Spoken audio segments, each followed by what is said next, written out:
खुशामद की, बार बार खुशामद की कि हम माननीय मुख्यमंत्री जी से मिलवा दो, मगर किसी सांसद विधायक ने नहीं सुना। मजबूरन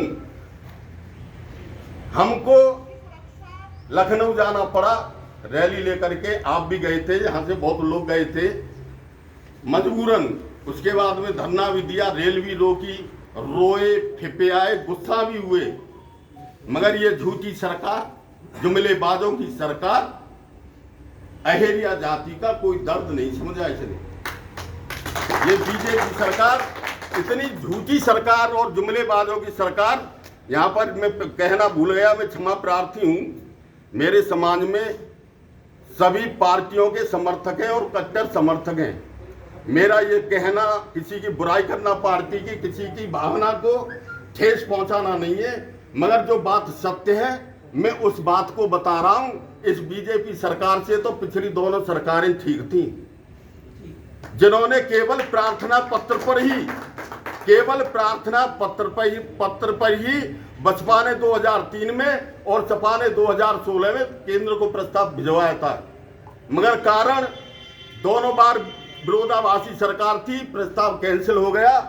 अब डबल इंजन की सरकार, केंद्र में बीजेपी, उत्तर प्रदेश में बीजेपी, जब ये एक कड़ी से कड़ी, कभी नोटबंदी, कभी जीएसटी, कभी 370 जैसे एक रात में, एक दिन में फैसले पास हो सकते।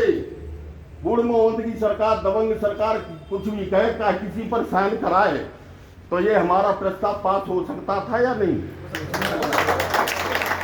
अगर मन बनाते ये सरकार दोनों, हमारा प्रस्ताव पास हो सकता था या नहीं? मगर कोई लेना नहीं। ये केवल हमारे वोट को यूज करना जानते, और यूज क्यों करते इसका भी कारण हम ही हैं।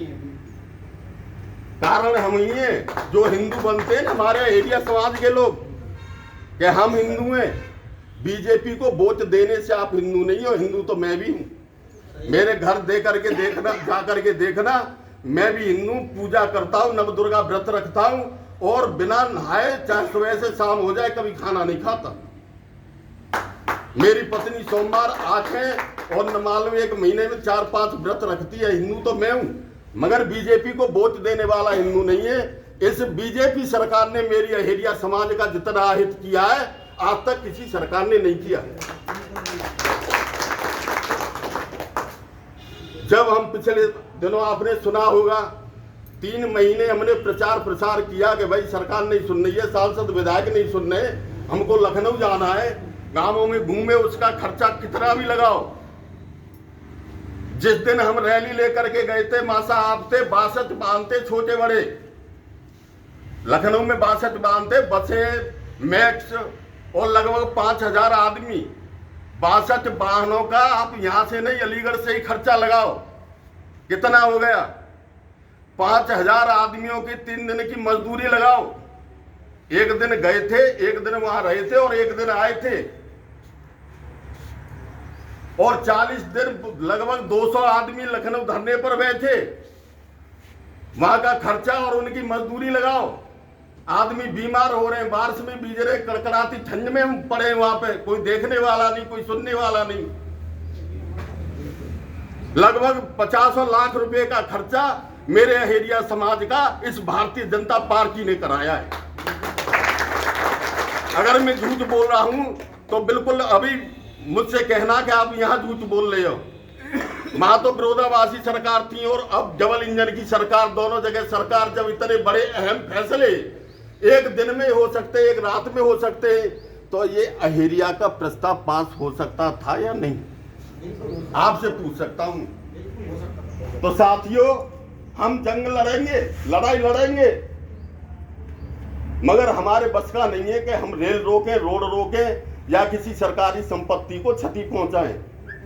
लड़ाई तो लड़ेंगे, मगर हमारी अब लड़ाई क्या होगी? कोई सरकारी संपत्ति को नुकसान नहीं पहुंचाना है, बिल्कुल।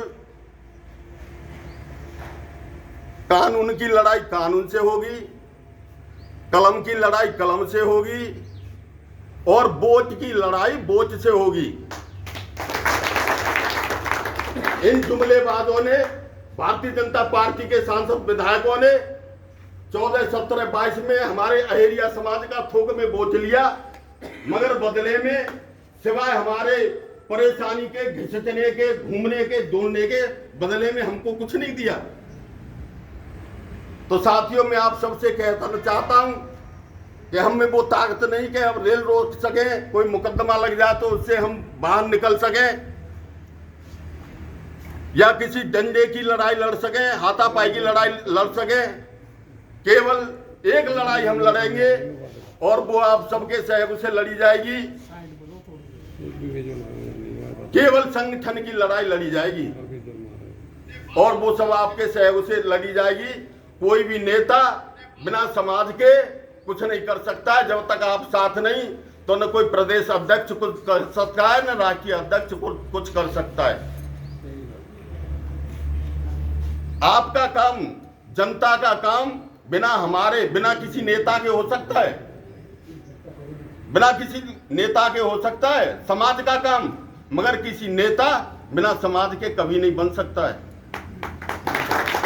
और प्रिय साथियों, मैं तो बार बार आपसे यही कहना चाहता हूं कि जितनी दुर्गति इस भारतीय जनता पार्टी ने की है हमारी,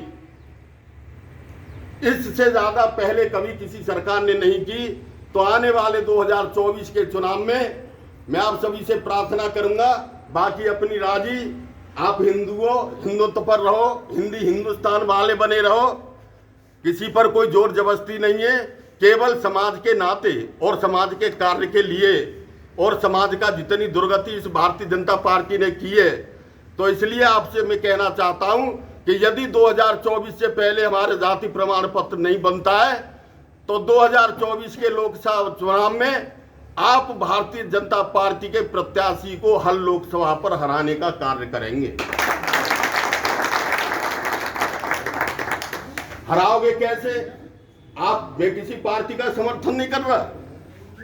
भारतीय जनता पार्टी के प्रत्याशी के सामने चाहे तो कोई निर्दलीय खड़ा हो, दबंग मतलब बराबरी में जो टक्कर पर होते, चाहे कोई बीएसपी का हो, चाहे कोई सपा का हो, चाहे कोई कांग्रेस का हो, आप जो बीजेपी के प्रत्याशी के सामने टक्कर पर प्रत्याशी है, चाहे किसी भी पार्टी का हो, चाहे निर्दलीय हो, आप सब अपनी अपनी लोकसभा में एक बार एकजुट होकर के ये काम करके देख लें। आने वाले 2027 के चुनाव में हर पार्टी आपके सामने आएगी, आपको पूछने आएगी। बाकी आपकी मर्जी, और मैं कुछ नहीं